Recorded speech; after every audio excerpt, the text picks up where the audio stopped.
Have you ever looked at your life and asked, why was I born into this family?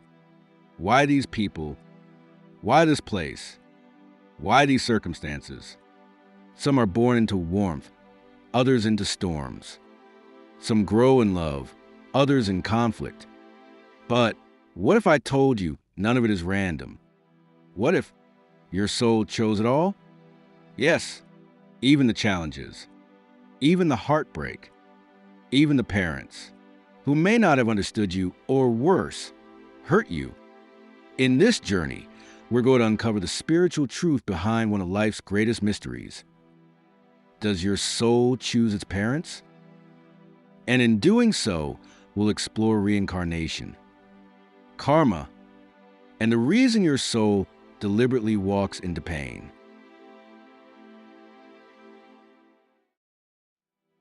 Let's begin with the soul itself. You're not just flesh and blood. You are not the name you were given. You are not your possessions, nor your failures, nor even your personality. You are a soul, an eternal traveler on a timeless journey. Before this life, your soul has lived many lives. Hundreds, thousands, perhaps. In each life, it experiences, learns, and evolves. And in between lives, it rests, reflects, and chooses the next path forward. But here's the key. The soul chooses what will help it grow. Not what is easy, not what is comfortable, but what helps it evolve toward higher consciousness. And sometimes that means choosing pain.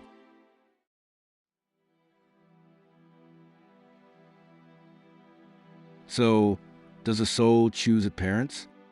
Yes, and not just the parents, but the entire blueprint of the early life. Think about it. Your childhood creates your core beliefs, your sense of self-worth, your fears, your patterns, your story. So, what better way to shape the journey of your soul than to carefully pick the first teachers? Because that's what parents are, spiritual teachers. Sometimes they teach through love, but often they teach through contrast, through lack, through pain. A soul may choose an emotionally unavailable father to learn self-love, or a controlling mother to discover independence. It might choose a broken home to experience resilience. It might even choose abandonment to master forgiveness. None of it is punishment. It's preparation. Your soul is not looking for comfort. It's looking for awakening.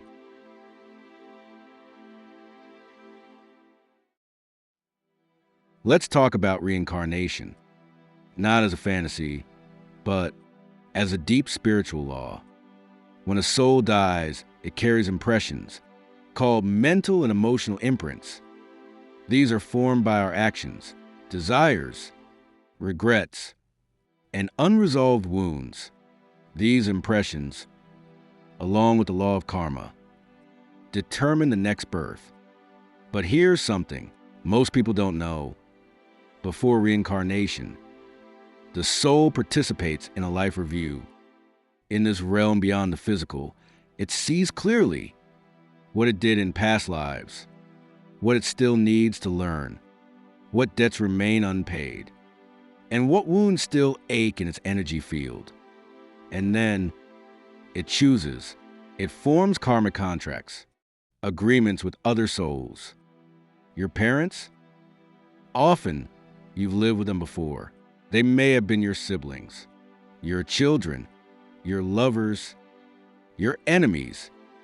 The soul says, I need to learn strength. Will you challenge me? I need to heal abandonment.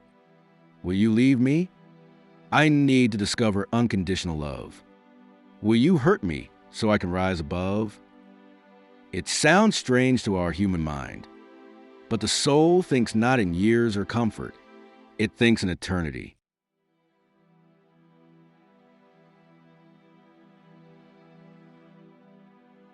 You might wonder, why do good souls suffer? Why are innocent children born into violent homes? Why do kind people have such cruel parents? The answer is not always karma as punishment. It is often karma as growth. Let me explain. Pain is a catalyst. It wakes you up. It breaks your illusion. It pushes you inward. A soul that has evolved through many lifetimes may choose a harsh beginning in this one, not as punishment, but as acceleration. Some of the most awakened people in this world came from the darkest origins. Why? Because they had to learn early that love does not come from the outside. They had to become their own source. They had to forge light in darkness. And in doing so, they unlocked the wisdom their soul came here for.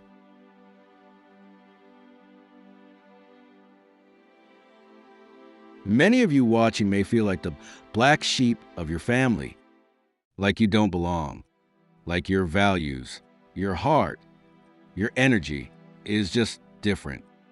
That too is by design. Your soul may have chosen a family not to become like them, but to break a cycle. You are what we call a cycle breaker, someone who ends a trauma, the silence, the emotional patterns that have passed down for generations. And yes, it's hard. You may feel alone, misunderstood, isolated. But hear me now. Your soul did not come to fit in. It came to transform. You are not a mistake in your family. You are the medicine.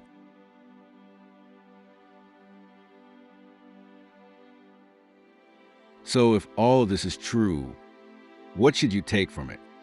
You should stop blaming life for being unfair and start asking, what is this teaching me? What strength is this shaping in me? The soul knows the greatest growth comes not from ease, but from rising through hardship. Every challenge, every emotional wound, every difficult relationship is an invitation to heal something deeper. So next time you feel angry at your past, at your parents, at your childhood, remember, your soul is not a victim. It is a warrior. And it chose this exact life because it knew what it could become through it.